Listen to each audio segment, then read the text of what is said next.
अच्छा, ये बताएं कि ये एनसीआर में कब शामिल हुआ भरतपुर? 2013 में सर, 2013 में भरतपुर एनसीआर में सर। क्या है एनसीआर, क्या है? एनसीआर सर मुख्य रूप से दिल्ली और का जो क्षेत्र है वहां पर उसका दबाव जो है, जनसंख्या का दबाव कम करने के लिए और उनको गुणवत्तापूर्ण जीवन देने के लिए एक चुंबकीय क्षेत्र का विस्तार किया गया था, जिसमें वहां के उद्योग धंधों को थोड़ा आगे शिफ्ट किया जाएगा और पॉपुलेशन को गुणवत्तापूर्ण जीवन मिल सके। इसके लिए आसपास के क्षेत्र को, चुंबकीय चुंबकीय क्षेत्र का क्या अर्थ है? चुंबकीय क्षेत्र का मतलब जहाँ उद्योग धंधे वगैरह और जो रोजगार की जो संभावना है वो थोड़े और दूरी तक, निकटवर्ती जिलों तक भी हों, ताकि लोग दूर से अप डाउन कर सकें। ओके। एनसीआर का कुछ बताइए, एनसीआर के बारे में। सर, एनसीआर में वर्तमान में 24 जिले सम्मिलित हैं। राजस्थान के 2 जिले सम्मिलित हैं इसमें, अलवर और भरतपुर सर। अच्छा, और इनके कौन से मुख्य क्षेत्र शामिल है? भरतपुर का मुख्यतः सर 4 तहसीलें शामिल हैं और अलवर पूर्ण रूप से सम्मिलित है सर। भरतपुर की कौन कौन सी? डीग, भरतपुर, कामा और नगर और नदबई सर, 5 है सर। 5 है, ओके। और एनसीआर का फुल फॉर्म क्या है?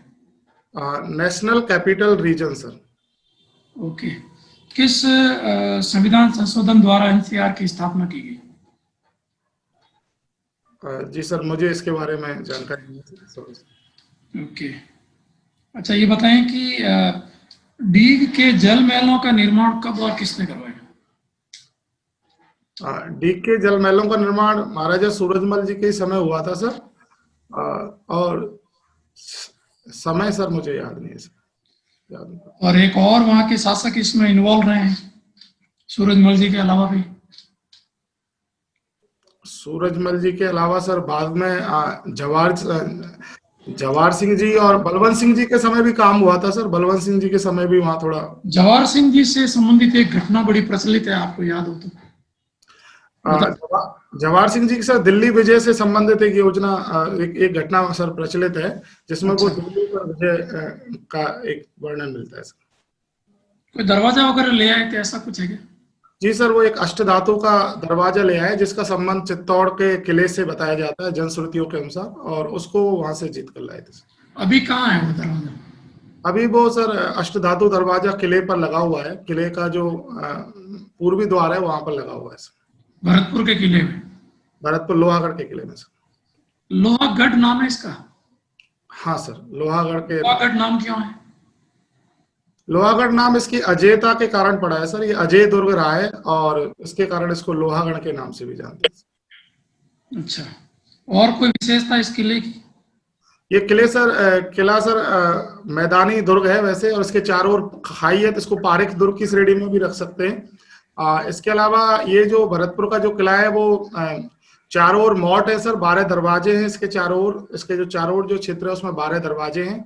मिट्टी का अच्छा, किला है सर। बाहरी क्षेत्र में जहाँ ऐसा बताते हैं युद्ध के समय गोले धस जाते थे, इसकी वजह से इसको जीतना संभव नहीं हुआ पास। ओके।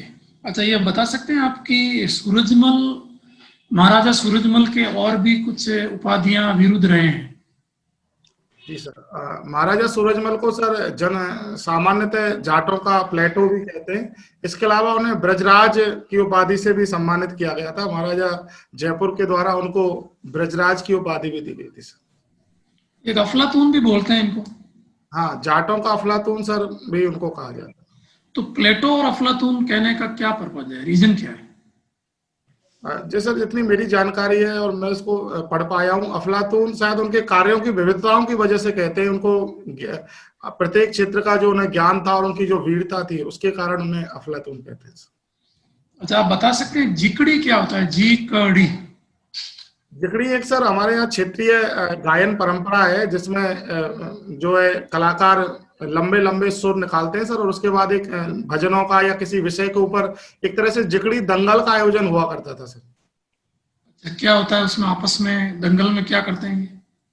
इसमें सर विशेष रूप से गांव के कलाकार होते हैं, जो भजन वगैरह गाने का जो शौकीन होते हैं, और किसी विषय विशेष पर भी कई बार दंगल होता है। एक उत्तर देता है, दूसरा उसका प्रत्युत्तर देता है, इस तरह से वो लोग जिकड़ी गाते हैं। हारमोनियम वाद्य यंत्र का सामान्यतः इसमें प्रयोग करते हैं। ओके। अच्छा, ये बताएं कि आपने अपनी जो हॉबी है वो कविता लेखन लिखा है? जी सर। तो हिंदी कविता लेखन का प्रारंभ कब हुआ? हिंदी कविता लेखन का प्रारंभ तो जो हिंदी कविता लेखन प्रारंभ से आदिकाल से ही है। आदिकाल में अमीर खुसरो के समय से हिंदी लिखा जाना प्रारंभ हो गया था सर। अमीर खुसरो से पहले जो हिंदी लिखा जाता था सर, वो मुख्य रूप से अपभ्रंश से और से मिश्रित जो पुरानी हिंदी है उसका स्वरूप वहां देखने को ज्यादा मिलता है। आप किस प्रकार की कविताएं लिखते हो? सर मैं बहुत छोटी कविताएं लिखता हूँ, सामाजिक मुद्दों पर 3 से 4-5 लाइन इस तरह से कविताएं लिखता हूँ। मुक्त छंद में होती है सर, उसमें कोई छंदबद्धता नहीं होती। ओके, अभी आपने हाल ही में कौन सी कविता लिखी है? हाल ही में सर मैंने ये जो गणेश उत्सव होता है, इस पर जो पानी में जो प्रदूषण होता है उससे संबंधित एक 4-5 लाइनों की सर एक तुकबंदी की थी सर। बताइए। सर ये कविता गणेश विसर्जन के समय मैंने देखा किस तरह से नदी जो है, नदी या जो तालाब है उसमें प्रदूषण फैल रहा है, तब मैंने इसको लिखा सर। तड़फता तट मचलती मीन, तड़फता तट मचलती मीन, भागता तड़फता तट मचलती मीन, पानी पसीना पसीना पानी, तड़फता तट भागती मीन, पानी पानी पसीना पसीना पानी, देखो यह है उत्सव विसर्जन या विसर्जन, विसर्जन या विसर्जन। बढ़िया, चलिए बहुत अच्छा। एक और आपने लिखा है लघु कथा लेखन। जी सर। तो ये आपने कोई किसी प्रकार की कोई स्ट्रीम पकड़ी है या ऐसे ओपन मुक्तक फ्रीली लिखते हैं? सर चूंकि मैं हिंदी विषय का विद्यार्थी रहा हूं और कई बार भावनाएं आती हैं, संवेदनाओं को उसके साथ उनकी तुकबंदी कर देता हूं सर, तो उसी से मैं जोड़ लेता हूं। और चूंकि मेरे मित्र बताते हैं कि अच्छी उनको अच्छी लगती है, तो धीरे धीरे मेरा मनोबल बढ़ता गया और मैं इसमें सर लिखना मैंने प्रारंभ। मतलब काफी समय से आप लिख रहे हो ये? जी सर। क्या कोई विषय, मुख्य विषय किसी पर जिन पर लिखते हैं? मुख्य विषय तो सर नहीं, पर जो भी मुझे सामाजिक मुद्दों पर ही मैं सामान्यतः। अच्छा, ठीक है जी। उपाध्याय सर। हाँ जी, आई मीन राकेश गोयल जी हैं ये जी सर। नमस्कार। हिंदी पॉलिटिकल साइंस ज्योग्राफी और पीजी आपने हिंदी में किया है। राकेश जी, आप मुझे बताएंगे कि आप आरएएस अधिकारी क्यों बनना चाहते हैं? सर मैं वर्तमान में शिक्षक के पद पर कार्यरत हूँ और शिक्षक जो आरएएस के रूप में जो मेरे कार्य दायित्व है उनकी चुनौती भी बढ़ती है और कार्य क्षेत्र भी बढ़ता है सर, विविधता भी बढ़ती है। मेरा यह मानना, एक एडमिनिस्ट्रेटिव ऑफिसर में क्या क्वालिटीज होती हैं, होनी चाहिए?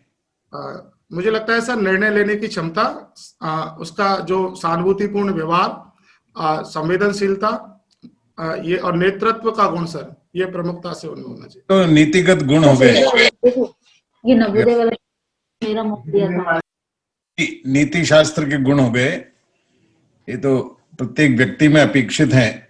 जी सर। लेकिन व्यवहारिक रूप से एक आरएएस ऑफिसर में क्या क्वालिटीज आज के युग में होनी चाहिए? मुझे लगता है एक आरएएस ऑफिसर को टास्क मैनेजर होना चाहिए सर। जो भी टास्क उनको दिया जाए उसको वो पूरा करे और जो भी काम उनको दिया जाए उसको अंतिम परिणति तक पहुंचाने में अपना सब कुछ लगाए sir. Not be very much adapted to the technology. बिल्कुल, टेक्नोलॉजी भी होना ही चाहिए सर। नहीं होना चाहिए? क्या उसको वर्बल और रिटन कम्युनिकेशन स्किल नहीं होनी चाहिए? होनी चाहिए सर। क्या उसमें ऑर्गेनाइजेशनल कैपेसिटी नहीं होनी चाहिए? जी होनी चाहिए सर। क्या उसमें टाइम मैनेजमेंट नहीं होना चाहिए? और भी बहुत सारी बातें हैं जो कि व्यवहारिक रूप से एक एडमिनिस्ट्रेटिव ऑफिसर में जरूरी है। कुछ में जो छूट गई है वो बताइए एक दो। जी सर, जो आपने, मैं समझ नहीं पाया सर, आपने जो बताई उनके अलावा कुछ और बतानी है? हाँ ठीक है सर। इसके अलावा सर उनमें जो तत्परता होनी चाहिए, मतलब उसमें लचीलापन होना चाहिए उनके निर्णयों के प्रति, ताकि वो समय के साथ उसमें परिस्थिति के अनुसार परिवर्तन कर सके सर। और बताइए कुछ आपको ध्यान आता हो तो। सत्यनिष्ठा, ईमानदारी, ये तो एथिकल क्वालिटीज हैं। ये तो टीम मैनेजमेंट का गुण होना चाहिए सर। उसमें टीम के साथ काम करके सहयोग और समन्वय की जो भावना है उस तरह से काम करना आना चाहिए। चलिए कोई बात नहीं। क्या चुनौतियां एक आरएएस ऑफिसर के सामने हो सकती हैं? आरएस ऑफिसर के सामने सर कई स्तर पर चुनौतियां होती हैं। पहली चुनौती, क्योंकि उसका काम सरकारी योजनाओं का लाभ अंतिम व्यक्ति तक पहुंचाना है, उस तक टाइम बाउंड डिलीवरी करनी है, तो उसके सामने पहली चुनौती तो यही आती है कि जो संसाधन है, सीमित संसाधन है, उनका बेहतर उपयोग वो कैसे कर सके। और तो ये सबसे बड़ी चुनौती मैं सर उसके सामने देखता हूँ, समयबद्ध ढंग से टाइम बाउंड फ्रेम में उसको करना है सर। चलिए ठीक है, आपने ज्योग्राफी भी पढ़ी है, पॉलिटिकल साइंस भी पढ़ी है, ठीक है ना? तो क्या आप मुझे बताएंगे कि हमारे यहाँ जो कॉन्स्टिट्यूएंट असेंबली है, जी सर, संविधान सभा है ना, वो कब बनी, उसका गठन कब हुआ? सर मैं एग्जैक्ट नहीं हूँ, आप कहें तो थोड़ा अनुमान हाँ बताइए, बताइए, लगाइए अनुमान। 1946 में गठन हुआ था सर। कौन सी तिथि को? सर मुझे रिकॉल नहीं हो पा रहा है सर। क्या इनके सदस्यों का चुनाव हुआ था? सर इसमें दो तरह के सदस्य थे। एक सदस्य थे जिनका जो ब्रिटिश प्रांत के सीधे अधीन आते थे, उनका तो चुनाव हुआ था, और जो राजाओं के जो थे उनका मनोनीत किए गए थे सर। चुनाव किसने किया था? चुनाव सर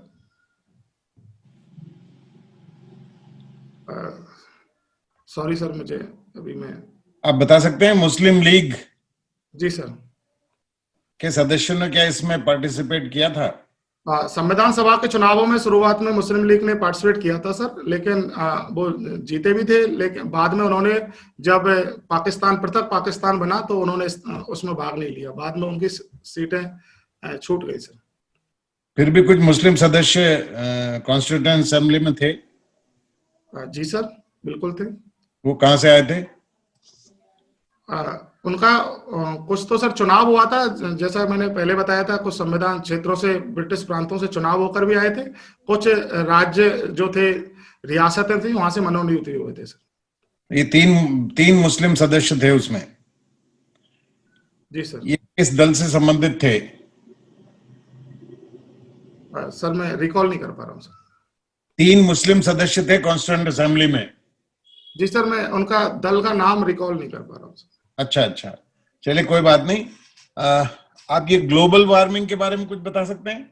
जी सर, ग्लोबल वार्मिंग वैश्विक तपन होता है, जिसमें जो है भूमंडलीय, जिसका तापमान बढ़ जाता है सर, ग्रीन हाउस गैसेस के कारण सर। अच्छा, चलिए शिवाजी के बारे में कुछ जानकारी है आपको?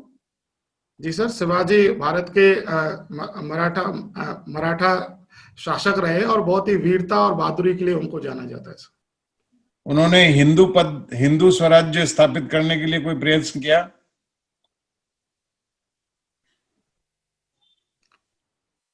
हिंदू राज्य की स्थापना के लिए शिवाजी के कोई प्रयत्न आपको याद आते हैं? हाँ सर, उन्होंने इसके लिए प्रयास किए थे सर, और वो एग्जैक्ट तो मैं रिकॉल नहीं कर पा रहा हूँ। शिवाजी के गुरु कौन थे? Sorry sir. तो शिवाजी के कौन से वंश से संबंधित थे? उन्होंने अपने आप को क्षत्रिय कहा, कौन सी क्षत्रिय कुल से संबंधित थे वो? जी नहीं सर, सॉरी सर, मुझे रिकॉल। चलिए कोई बात नहीं। एक सवाल और। ये अपने जो कार्बन डाइऑक्साइड गैस है सर, इस पर शोध किसने किया सबसे पहले? Sorry sir. अपने यहाँ योग दिवस मनाया जाता है 21 जून को। अंतरराष्ट्रीय स्तर पर इसको मान्यता कब मिली? 2015 में सर, अगर मैं अंतरराष्ट्रीय स्तर पर मान्यता। सॉरी सर, मुझे एग्जैक्ट डेट याद। अच्छा अच्छा, ये जो अपना टाइम है, टाइम के बारे में जानते हैं आप? ज्योग्राफी पढ़ी है आपने? जी सर। ये टाइम का क्या आधार है?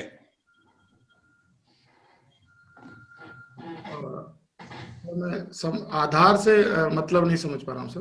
टाइम कहाँ से शुरू होता है? टाइम की कैलकुलेशन कहाँ से शुरू होती है? समय की गणना।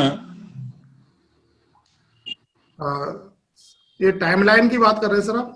हाँ। जी सर, जैसे हमारे इलाहाबाद के नैनी के पास से जो टाइमलाइन गुजरती है सर। हाँ, ये तो भारत की हो गई। जी सर। जीरो जीरो डिग्री देशांतर से सर इसको काउंट करते हैं सर। कहाँ है ये, कहाँ पर है? और ये काल्पनिक रेखा है सर, और इसकी स्थिति, सॉरी सर मैं इसको एग्जैक्ट नहीं बता पाऊंगा सर। चलिए ठीक है, धन्यवाद। जी अतुल सर। जी राकेश जी, मेरी आवाज आ रही है? जी सर, नमस्कार सर। जी नमस्ते। राकेश जी, न्यूज़पेपर पढ़ते हैं? जी सर। आज के न्यूज़पेपर में एक न्यूज है, जिंदा रहेंगे तो त्योहार मनाएंगे। जी सर। थोड़ा बताएंगे क्या है इसके बारे में? ये सर छठ का जो त्योहार है उससे संबंधित लोग अनुमति मांग रहे थे, तो ये हाई कोर्ट की टिप्पणी है सर कि अगर हम जिंदा रहेंगे तो त्योहार मना पाएंगे। अच्छा, तो छठ का त्योहार मनाने की अनुमति नहीं मिली है क्या हमारे देश में? जी सर, हाई कोर्ट ने दिल्ली में मना किया है कि छठ का त्योहार मनाने की अनुमति, मतलब भीड़ इकट्ठा नहीं होगी कोरोना की वजह से, तो उसके लिए सर अनुमति नहीं। अच्छा, लेकिन बाकी तो देखिए मार्केट खुले हैं, मार्केट में इतनी भीड़ है, पैर रखने की जगह नहीं है, सारी चीजें खुल गई हैं, तो फिर अब इस त्योहार को मनाने में क्या दिक्कत है? निश्चित रूप से सर, ये हम लोग न्यू नॉर्मल की तरफ बढ़ रहे हैं और बाजार खुल रहे हैं, भीड़ भी है सर, लेकिन अगर त्योहार पर जिस तरह से ओवर एक्सेस भीड़ होती है और कोरोना का संक्रमण जिस गति से बढ़ने की संभावना रहती है, और यही डर सभी चिंतकों को है, और इसीलिए सर इसके लिए मना किया जाए। नहीं, दिल्ली में सदर बाजार है, जयपुर में भी जरूर होगा इस तरह का मार्केट, चांदपुर वगैरह, पैर रखने की जगह नहीं है वहां, त्योहारों के दौरान इतनी भीड़ है। अब उससे ज्यादा क्या भीड़ हो सकती है छठ पे या किसी और पर्व पे? तो ऐसा नहीं लग रहा कि सरकार की नीतियां विरोधाभासी हैं? जी बिल्कुल नहीं सर, दिल्ली में जिस तरह केस बढ़ रहे हैं, पूरा दिल्ली सरकार, केंद्र सरकार सभी चिंतित हैं उसकी वजह से, और यह त्योहार जो निश्चित रूप से खुशियां लाना चाहिए, अगर इसकी वजह से घर में पीड़ा आ जाएगी, दर्द आ जाएगा, तो त्योहार का जो पूरा जो खुशी है सर वो समाप्त हो जाएगी। इसीलिए सबका यही चिंता है कि ये नहीं बढ़ पाए, कोरोना की रोकथाम हो, उसका एक्सेस नहीं बढ़े, इसकी वजह से। अच्छा, कोरोना वैक्सीन के क्षेत्र में कहाँ तक पहुंच गए हैं हम लोग, पूरी दुनिया या भारत, क्या स्थिति है? कोरोना वैक्सीन सर विभिन्न देश अपने अपने स्तर पर प्रयास कर रहे हैं, और भारत भी की भी 2-3 कंपनियां, भारत बायोटेक वगैरह सर इसमें कोवैक्सीन बना रही हैं। अभी अमेरिका की 2 कंपनियां हैं जो दिसंबर तक उपलब्ध कराने की बात कर रही हैं, 2 वैक्सीन का उनका आज पेपर में आया था सर, अंतिम चरण तक उन्होंने ट्रायल कर लिया है, और वो दिसंबर में भी उपलब्ध कराने की बात कर रहे हैं सर। फाइजर की वैक्सीन के बारे में कुछ न्यूज है, फाइजर और मॉडर्ना, जी दो कंपनियां, सर यूएसए कंपनी, कहाँ तक सफलता दर, क्या है सक्सेस रेट फाइजर की? सर मैं अगर फाइजर की सक्सेस रेट 93 to 95% बताई है सर, आरएनए बेस्ड एक वैक्सीन है सर, ये 93% बता रहे हैं। Okay, very good. ये आरटी-पीसीआर टेस्ट क्या होता है? सर आरटी-पीसीआर टेस्ट एक रिवर्स पॉलीमर चेन टेक्निक है सर, जिसमें इसका कोरोना का टेस्ट किया जाता है सर। नहीं तो कई तरह के टेस्ट होते हैं, रैपिड एंटीजन भी होता है कि आरटी-पीसीआर है, क्या डिफरेंस होता है इन सब में? सर आरटी-पीसीआर में जो डीएनए होता है उसकी रिवर्स, एग्जैक्ट तो सर टेक्निकली मैं मतलब उसको जानता नहीं, उस तरह से बता नहीं पा रहा हूँ सर, लेकिन मैं इतना इसके बारे में पढ़ा है कि कोरोना से संबंधित एक टेस्ट है, इसमें डीएनए बेस्ड टेस्ट होता है सर। ओके, चलिए, अंतर्राष्ट्रीय संबंधों में तो जरूर रुचि होगी। जी सर। भारत चाइना के वर्तमान संबंधों में को किस रूप में देख रहे हैं आप? भारत चाइना के संबंध सर जो पिछले 7 महीने से जिस तरह के तनाव की स्थिति में आई है, अभी ब्रिक्स का जो सम्मेलन हुआ है वहां से थोड़ी उम्मीद जगी है कि कुछ सुधार होंगे इसमें सर, और निश्चित रूप से भारत ने इस समय बड़े शक्तिशाली ढंग से बताया है कि राष्ट्र हित सर्वोपरि है। तो पिछले 6 महीने से बार बार ऐसा लग रहा है कि अब चीन मान जाएगा, सुधर जाएगा, लेकिन है तो वही ढाक के 3 बात। जी सर, ये चीन की एक स्ट्रेटेजी है, लंबे समय से चीन इसको फॉलो ऐसी तरह से कर रहा है, वो एक बार कोशिश करता है सब डराने की, दूसरी तरफ दूसरे रास्ते भी निकालता है। लेकिन इस बार भारत दृढ़ता से डटा हुआ है कि द्विपक्षीय मामले अपनी जगह, सीमा विवाद अपनी जगह, लेकिन हम आर्थिक क्षेत्र जो हमारी ताकत है, जो हमारे देश की जो ताकत है, उसको भी हम मिसयूज नहीं होने देंगे। अमेरिकी चुनावों को कैसे देखते हैं आप भारत चाइना संबंधों में? अमेरिका चुनाव में जो परिवर्तन हुआ है सर, उससे कई चिंतकों की चिंताएं बढ़ी हैं। वो ये सोच रहे हैं कि हो सकता है जिस तरह ट्रंप हमारा साथ देते थे उस तरह साथ ना मिले। लेकिन मेरा मानना है सर, विदेश नीति जो है राष्ट्रीय हितों को ध्यान में रख के तय होती है, और भारत इस समय इस कैपेसिटी में है, चाहे सत्ता किसी की भी हो, भारत के हितों को नजरअंदाज कर पाना मुश्किल होगा sir. Very good, very good. अच्छा, चलिए थोड़ा सा पॉलिटी कॉन्स्टिट्यूशन की तरफ से चलते हैं। कौन सा पार्ट आपको सबसे अच्छा लगता है, पसंद है आपको पॉलिटी कॉन्स्टिट्यूशन में? सर पॉलिटिक तो मुझे जो सैद्धांतिक रूप से तो बहुत समय हो गया सर पढ़े हुए, बीए में काफी समय हो गया। संविधान के अप्लाइड जो पार्ट्स हैं सर, उनके बारे में मुझे जानकारी। संविधान के अप्लाइड पार्ट्स हैं, चलिए ठीक है। आजकल केंद्र संबंध बहुत खराब दौर से गुजर रहे हैं, क्या कहना है इस बारे में आपको? केंद्र राज्य संबंध सर बहुत खराब दौर से गुजर रहे हैं, ऐसा तो मैं नहीं मानता सर। हमेशा जब केंद्र और राज्य में इस तरह की स्थितियां होती हैं, सत्ता अलग अलग होती है, तो इस तरह की स्थितियां पैदा होती हैं। और यह उस समय से प्रारंभ हो गया था जब कांग्रेस के बाद दूसरे दलों की सरकार बनना शुरू हुई राज्यों में। तब से केंद्र राज्य के ऊपर तमाम राज्यपाल का पद हो या और भी मुद्दे हैं, उनके ऊपर केंद्र राज्य संबंधों में तनाव देखा गया सर। कॉम्पिटिटिव फेडरल सिस्टम जानते हैं क्या होता है? प्रतिस्पर्धी संघवाद। जी सर, थोड़ा बताइए। प्रतिस्पर्धी संघवाद में सर सभी राज्यों के मध्य आपस में प्रतिस्पर्धा होती है और सभी अपने आप में सर्वोच्च और अच्छा करना चाहते हैं ताकि पूरे संघ का विकास होता है सर। नीति आयोग इसका उदाहरण है सर। आज कुछ न्यूज उससे जुड़ी हुई न्यूज़पेपर में है, ध्यान गया है उसकी तरफ आपका? सर न्यूज़पेपर तो मैंने अच्छे से पढ़ा है सर, पर मैं ध्यान नहीं कर पा रहा हूँ सर कौन सी न्यूज़। केंद्र सरकार के पर्यावरण मंत्रालय ने कहा है राज्यों को कोई जो प्रदूषण रोकने में अच्छा काम करेंगे उनको ज्यादा फंडिंग मिलेगी। बिल्कुल, मैंने पढ़ी है सर ये न्यूज़। क्या है ये न्यूज़, थोड़ा बताइए इसके बारे में। ये प्रदूषण रोकने के लिए सर केंद्र सरकार के मंत्रालय का जो राज्य प्रदूषण रोकेंगे उनको एडिशनल जो है छूट मिलेंगी और उनको बेनिफिट्स मिलेंगे सर। बहुत डिटेल में मैं सर इसको फॉलो नहीं कर पाया। ये भी हम प्रतिस्पर्धी संघवाद का ही एक अच्छा उदाहरण मान सकते हैं। जी सर, बिल्कुल मान सकते हैं। चलिए ठीक है। मूल अधिकार भी जरूर पढ़े होंगे आपने। जी सर। कौन से अधिकार की सबसे ज्यादा चर्चा है आजकल? अभिव्यक्ति के अधिकार की सर अधिक चर्चा है इस समय। अभिव्यक्ति के अधिकार को लेकर के क्या रिसेंट इश्यूज क्या है अभिव्यक्ति के अधिकार के? एक तो सर कुणाल कामराज वाला जो केस है, इसमें सुप्रीम कोर्ट को लेकर के जो टिप्पणी की है वह भी एक इशू रहा है। वह भी उसमें कंटेम्प्ट ऑफ कोर्ट का जो मामला है उससे जुड़ा हुआ और वह सर एक। इसके अलावा जेएनयू के लेकर के भी कई तरह के विवाद पिछले दिनों चर्चा में रहे, वो भी अभिव्यक्ति की आजादी से जुड़े हुए विवाद थे। कल मांग की गई है कि जेएनयू का नाम बदल दिया जाए और विवेकानंद के नाम पर रख दिया जाए, क्या आपको लगता है ऐसी मांग सही है? नहीं, मैं सर इस मांग को बिल्कुल जायज नहीं मानता हूं सर। जवाहरलाल नेहरू जी का भी योगदान अविस्मरणीय है देश में, और इस तरह से गलत परंपराओं की शुरुआत होगी सर। तो विवेकानंद का योगदान भी तो बहुत अविस्मरणीय है, तो अगर उनके नाम पे रखा जाए तो क्या बुराई है इसमें? बिल्कुल सर, उनके नाम पर एक नया और उससे बड़ा इंस्टीट्यूट बनाया जा सकता है, पर किसी का नाम इस तरह से बदलना निश्चित रूप से मुझे सर उसमें उचित नहीं दिखाई देता।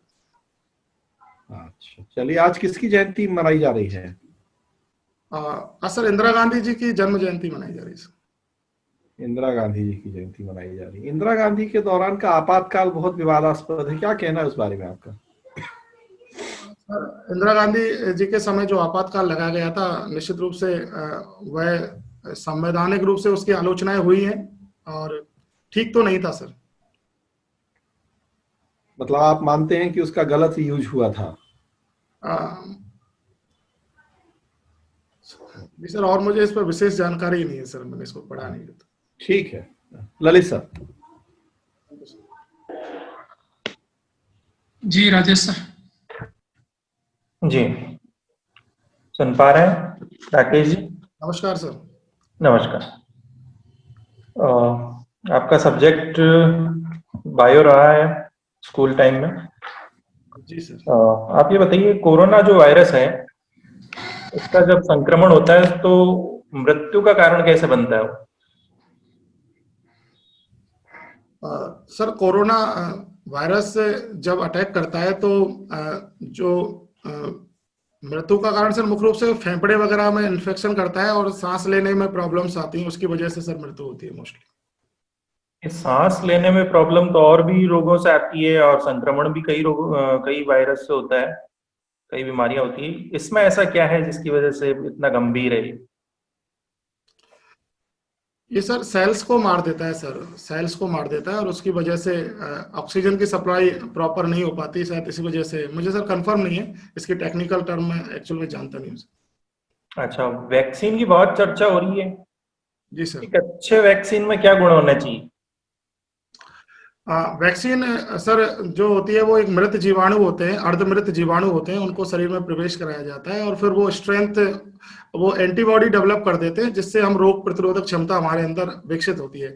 एक अच्छी वैक्सीन में उसे मानूंगा सर जिसमें नकारात्मक प्रभाव कम से कम हो। बस एक ही गुण होना चाहिए? सर नकारात्मक प्रभाव कम हो, उसका प्रभाव लंबे समय तक रहे सर, अधिक लंबे समय तक उसका प्रभाव रहे। अच्छा, सस्ता नहीं होना चाहिए भारत जैसे देश में? बिल्कुल सस्ता भी होना चाहिए सर। अच्छा, ये एक आज न्यूज आई है गो कैबिनेट, इसके बारे में पढ़ा आपने? जी सर, मध्य प्रदेश सरकार ने गो कैबिनेट का गठन किया है सर। अच्छा, क्या है ये, इसका थोड़ा डिटेल में बताएंगे मुझे? गो कैबिनेट मुख्य रूप से जो ये मध्य प्रदेश सरकार ने गठन किया है, 4 से 5 विभाग जो कृषि और उससे संबंधित विभाग है उनको जोड़ करके बनाया गया है। मुख्य उद्देश्य किसानों की आय दोगुनी करने से संबंधित है, किसानों की अर्थव्यवस्था सुधरेगी क्योंकि गाय अर्थव्यवस्था के केंद्र में भी होती है सर।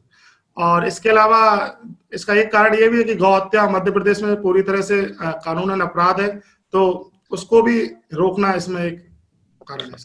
अच्छा, भैंस को संरक्षण देना चाहिए। भैंस ज्यादा दूध देती है गाय से, भैंस को इतना महत्व क्यों नहीं दिया जाता हमारी संस्कृति में? गाय सर ऋग्वैदिक काल से ही हमारे संस्कृति का एक अभिन्न हिस्सा रही है और गाय एक ऐसा प्राणी है सर जिसका न केवल दूध बल्कि उसके प्रत्येक जो अवशिष्ट है वह हमारे लिए उपयोगी होता है सर। अच्छा, भैंस का नहीं होता है? निश्चित रूप से गौमूत्र सर हमारे लिए औषधीय काम करता है, भैंस मूत्र का बारे में मैंने नहीं सुना सर। अच्छा, भारत में कहीं भैंस संस्कृति है क्या, किसी भी क्षेत्र में भारत के? सॉरी सर, मैं इसके बारे में। अच्छा, अभी भारत में कांग्रेस की सरकार कहाँ कहाँ पर है? राजस्थान, पंजाब और 2 जगह तो सर, इसके अलावा सर चलिए कोई बात नहीं। इसी से ही जुड़ा हुआ प्रश्न है, अगर कांग्रेस और ज्यादा कमजोर हो जाती है तो भारतीय राजनीति पर क्या प्रभाव पड़ेगा इसका? मेरा ऐसा मानना है कि सर एक मजबूत विपक्ष होना उतना ही आवश्यक है जितना सत्ता पक्ष मजबूत होता है। तो एक मजबूत विपक्ष के रूप में कांग्रेस का उभार होना चाहिए ताकि जो लोकतांत्रिक जो परंपराएं मर्यादाएं वो बनी रहें। अच्छा, एक और है प्रश्न। अभी नीतीश कुमार जी बिहार के 7वीं बार मुख्यमंत्री बने, ऐसा कोई और व्यक्ति है किसी राज्य में 7 बार मुख्यमंत्री बना है? ज्योति बसु जी रहे सर, 7 बार से अधिक रहे। श्योर है आप? और नहीं हो सर, कार्यकाल उनका लंबा है, इनसे सर ये वार को लेकर के मैं ज्यादा कार्यकाल लंबा है एक मुख्यमंत्री का, एक राज्य के मुख्यमंत्री का? सर मैं अभी मैंने पढ़ा है सर इस खबर को, 5-6 लोगों के नाम भी मैंने पढ़े हैं लेकिन अभी रिकॉल नहीं कर पा रहा हूँ प्रॉपर। चलिए, विश्व में लोकतंत्र कहाँ कहाँ पर है अभी? विश्व में लोकतांत्रिक देश सर, अधिकांश देशों में लोकतंत्र है sir. Bharat, Britain, France, Japan, Germany और अमेरिका, सर बड़े बड़े देशों में मोस्टली लोकतंत्र ही है सर। और तानाशाही? तानाशाही सर उत्तर कोरिया के बारे में मैंने पढ़ा है और सर। भी एक ही देश है पूरी दुनिया में? और भी होंगे सर, लेकिन मेरी जानकारी में एक ही है सर। चलिए ठीक है जी, ललित सर। जी जी, उपाध्याय सर, समीक्षा करें सर। हाँ जी राकेश जी, जी सर। वस्तुतः जो इंटरव्यू होता है, साक्षात्कार, वो व्यक्तित्व का साक्षात्कार होता है, पर्सनल इंटरव्यू होता है। इसमें कई आंसर का जवाब देना कोई जरूरी नहीं होता है। जी सर। आपका जो नो हाउ है वो अच्छा है, आपका स्किल अच्छा है, और आपकी करंट के ऊपर भी थोड़ी सी जानकारी ठीक है। फिर भी आपको मैं ये सलाह देना चाहता हूँ, एक तो आप थोड़ा धीरे बोलें, जी कभी सर। कभी बहुत जल्दी जल्दी बोलने लग जाते हैं, speed of your voice is high, तो कभी कभी थोड़ा स्पीड को थोड़ा कम करें। और बाकी ओवरऑल आपका परफॉर्मेंस अच्छा है। I say good luck to you. Thank you sir. जी अतुल सर। जी राकेश जी, बिल्कुल ओवरऑल बहुत अच्छा परफॉर्मेंस है आपका। सिलेक्शन जरूर होना चाहिए मेरे हिसाब से आपका। अभिव्यक्ति स्पष्ट है आपकी, करंट की चीजों की अच्छे से नॉलेज है आपको। टू द पॉइंट आप बोल रहे हैं, लेकिन कहीं कहीं बहुत छोटा कर दे रहे हैं। जैसे आपातकाल का ही मैंने पूछा, आपने बस कहा नहीं सर मेरे हिसाब से ठीक नहीं था, दैट्स ऑल। अब वो सर ठीक मैं नहीं था एक्चुअली जानकारी नहीं थी और उलझना नहीं चाह रहा था, तो मैं उसमें कुछ बोलने से बच रहा था सर। तो फिर हाँ मैं समझ गया, वो दिख गया वहां सामने। फिर बाद में आपने कहा कि सर मुझे और जानकारी नहीं है। तो यहाँ इस तरह की चीजों में थोड़ा कोशिश करें कि एटलीस्ट भाई ठीक नहीं था तो क्यों ठीक नहीं था, ये तो हो रहा है डंडा मारने जैसी बात, नहीं ठीक नहीं था, लेकिन क्यों ठीक नहीं था तर्क भी तो कुछ देंगे उसके साथ। जी सर। जी सर। तो बाकी ओवरऑल अच्छा है आपका। जो सर ने कहा कि थोड़ा सा और उसको ढंग से कर लीजिए तैयारी, आपका होना चाहिए सिलेक्शन जरूर। जी राजेश सर। जी कुछ फैक्चुअल जानकारी थी, जैसे कांग्रेस की कौन कौन से राज्यों में सरकार है, कौन कौन से देशों में लोकतंत्र है। आपने सिर्फ मुख्य नाम बताए, उनके अलावा भी आप बता सकते थे। एक तंत्र कहाँ पर है ये भी आप ज्यादा नहीं बता पाए। बहस संस्कृति, ये आपने थोड़ा डीप क्वेश्चन है, चलिए कोई बात नहीं इसका। और ये आपकी जो मुख्यमंत्री, जो भारत के राज्यों के मुख्यमंत्री है, उनके बारे में जानकारी थोड़ी सीमित है, तो इन जानकारियों को पुख्ता करें आप। जी सर। बाकी बहुत अच्छा प्रदर्शन है, आत्मविश्वास अच्छा है, जानकारी अच्छी है आपकी, व्यक्तित्व और बाकी जो गुण है वो एक प्रशासक के जैसे हैं आप में। शुभकामनाएं आपको। Thank you sir. Thank you sir.